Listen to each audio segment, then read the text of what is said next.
we'd do better if we had lower interest rates. And we should. We're prime. Don't forget, without us, the whole world collapses. So we should have the lowest interest rate because, you know, you can talk about Switzerland, you can talk about wonderful countries, no debt, but without us, everything collapses. We should have the lowest interest rate. And if you took it down 3 points, not a little bit, but 3 points, if you got us down to 1, we would save more than $1 trillion, basically with just a paper transfer. You wouldn't be cutting costs of anything, you wouldn't be building anything. Just a move of the hand saying we're going to lower interest rates, you would save $1 trillion a year. And there's nothing you can do to save that kind of money. So say why it's not? Well, we had a little talk about it, and I thought it was a very productive talk. He'll be able to tell you at his next meeting, but I will say that he did say the country's doing really well. Mr. President, you feel better or worse? And the country is really doing well. Mr. President. Yeah, please, go ahead. How would you describe your talk with him to say that the energy was tense? You know, did you come No, I didn't think it was tense. No, I thought we had a good meeting. No, there was no tension. There was no tension. I think he had more tension with my great senator to the right. He's pretty tough cookie. He was, you might say, well, The bottom line is we had an honest, candid conversation about some of the overruns at this building. We had it in my banking committee, and he said we were wrong, and it turns out we were right. Thank God President Trump and his team took enough time to dig into some of the details, and the details are clear. We need to get this project done. We would like to keep it where it is or a little lower, but at the end of the day, the point is that instead of talking about interest rates, instead of talking about first-time home buyers, instead of talking about the heat in our economy, that's a good thing. We're talking about an overrun on the Federal Reserve building as opposed to the Federal Reserve objective of lowering and keeping our economy full. you know, as an example, they built parking spots under a building next door. Really expensive. That's very expensive. When you're starting to build parking lots, underground parking lots, that's a very expensive thing. A lot of people I know, they park their car and they walk a block or 2 blocks or something. But it is a very expensive thing. But that is what it is, and that's okay. Is this project a fireable offense? What? Is this project a fireable offense for Jerome Powell? Look, I would love to see it completed. I don't want to put that in this category. It's a very complex thing that could have been made simple. I built a great hotel, and the great hotel that everybody in this group knows very well, it's called the Old Post Office, and it's a much bigger project than this, and I spent $200 million building it. And it was taken down to the steel, for the most part taken down, you know, you've seen it go up. And I built it quickly, and I built it for $200 million. That was a much bigger job than this. Spent $200 million, and it's got marble bathrooms, the top fixtures, the best of everything, all brand new. So, you know, this is a very expensive job. I don't know. It got out of control. And that happens. That happens. It's a shame. Are you negotiating on auto tariffs? Your auto tariffs. No, I'm not negotiating on auto So tariffs. does EU looking at 15% like Japan? Well, it for autos depends. coming in? What Japan did is they brought down their tariffs. They gave us $550 billion because they didn't want to pay 20. They were 28%, and they gave us $550 billion up front. 100%, 500. We get 90, they get 10. 90%, they get 10. And there's no payment. It's not a loan or anything. It's a signing bonus, I call it. But they gave us $550 billion and took down the tariffs a little bit, and then they agreed to open their economy to everybody. This was not easy. This took, you know, a lot of people walked out of rooms and things. Sometimes they walked out of rooms, went back to Japan. Right. I said, where are they? They went back to Japan, and then they called and they said, can we make a deal? They came back a couple of times. This happened. This was, as you know, it was over a period of months, and ultimately they agreed to open their economy. Now, the opening of the economy is worth more than $550 billion, the payment that they made. It's worth more. So between that and the payment, we reduced it down to 15%. But they were at about 28%, and then they bought it down, basically. But could other countries buy it down? Yeah, I would let other countries buy it down. Sure. Mr. President, do you feel better or worse about your relationship with the Fed chairman after this meeting? I feel good about it. I mean, look, I have one dispute, and the dispute is there could be some things with money and, you know, where it comes from, how it's come from, how it's printed, where it's printed, all of the standard things with the Fed. I just want to see one thing happen. Very simple. Interest rates have to come down. If the interest rates don't come down, we're knocking it out of the park with high interest rates. If interest rates come down, then that final little element kicks in. That's housing. And the sad part is that people, wonderful young people, young couples starting off, they can't get a mortgage because the rates are too high. Tim knows that better than anybody, I think. Mr. President, if the rates are hurting families in the country, why let that keep going for another 8 months? Why not just fire the chairman Because now? to do that is a big move, and I just don't think it's necessary. And I believe that he's going to do the right thing. I believe that the chairman is going to do the right thing. I mean, it may be a little too late, as the expression goes, but I believe he's going to do the right thing. The fact is, it's so big what's taking place in America, where the King of Saudi Arabia says you have the hottest country anywhere in the world, and I thought you were dead 1 year ago. I thought we were dead.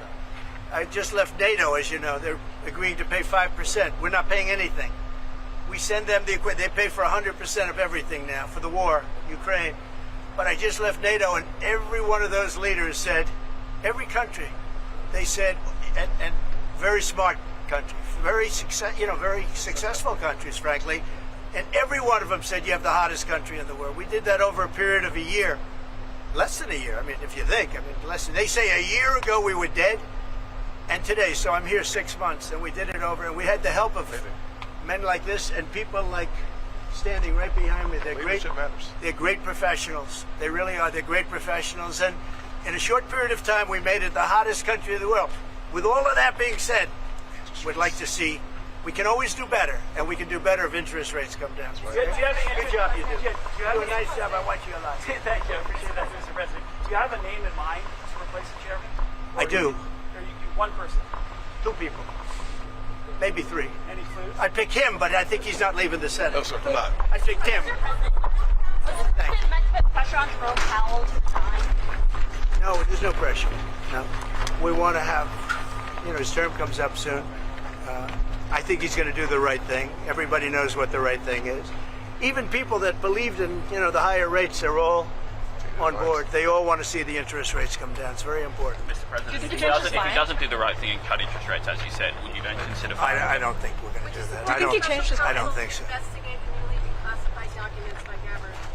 Yeah, that's a terrible thing. I have great respect for Tulsi and the documents they found on President Obama. Frankly, it was an Obama thing, but it was the people that worked under him also working with him.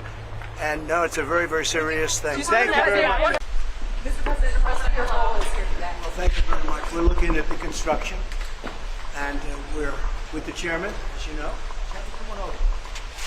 And we're just taking a look at what's happening. And it's a tough construction job. They're building basements where they didn't exist or expanding them, and a lot of very expensive work. There's no question about it. And Tim has been with me for a long time, and Yes, you're in sir. charge of the committee. Indeed, one of the reasons I wanted to see it is the overruns and the expenses. Wanted to figure out why. So we're taking a look, and it looks like it's about 3.1 billion. It went up a little bit, or a lot. So the 2.7 is now 3.1. I'm not aware of that. Yeah, it just came out. I haven't heard that from anybody at the Fed. It just came out. Our notes had it about 3.1 as well. 3.1. 3.2. This came from us. Yes. I don't know who does that. You're including the market renovation. You just added. entire capital. And you just added in a third building. Is what that is. That's a third building. Well, no, but it's a building that's being built. No, it was built 5 years ago. We finished Martin 5 years later. 30% over. It's part of the overall. It's So, not new. So we're going to take a look. We're going to see what's happening. And it's got a long way. Do you expect any more additional cost overruns? Don't expect them. We're ready for them. But we have a little bit of a reserve that we may use. But no, we don't. Expect to be finished in 2027. We're well along, as you can see. Nice to take these off every once in a while when we're not under too much danger. So, any questions? As a real estate developer, what would you do with a project manager who would be over budget? Generally speaking, what would I do? I'd fire them. Do you think this issue, Mr. President, gives you cause to Well, I'm here just really with the chairman. He's showing us around, showing us the work. And so I don't want to get that. I don't want to be personal. I just would like to see it get finished. And in many ways, it's too bad it started. But it did start. And it's been under construction for a long time. It's going to be a real long time. Because it looks like it's got a long way to go. Yes, sir. President, are there things the chairman can say to you today that would make you back off some of the earlier criticism? Well, I'd love him to lower interest rates. Other tthan that, what can I tell you? The country is doing really well. I just briefed the chairman on the deal we made with Japan. Japan is putting up $550 billion in order to lower their tariffs a little bit. That way they have a little bit lower tariff. And they also opened their country to free trade, which nobody thought was even a possibility. And we get a zero tariff in the free trade. We don't pay tariffs, and they're going to pay 15% on everything they send into our country. So it's great. But they put up, as you could call it, seed money. Let's call it seed money. You could call it anything you want, but it's a total of $550 billion.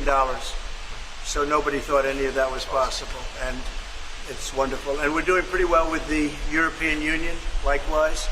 And we have some others. They're all really big, and our country's going to make a lot of money. We would be helped if interest rates would come down, but we're going to see how the board rules on that soon. I'd love to see them come down a lot. But we have a country that's thriving. We had a dead country 1 year ago. Today we have the hottest country anywhere in the world. And we'll get this one finished. Mr. President, Thank you very much, everybody. And it feels very good, actually, to be back on a construction site. You know, if you remember, not so long ago, we rebuilt the old post office into the Trump Hotel, and we sold it to Waldorf Astoria. And it was a great success, and we had great luck with the building. We did a good job. We built it quickly and relatively inexpensively, and for about $200 million. And that was a big hotel, big project. But we looked around, and Tim Scott's here someplace. Tim, come on up.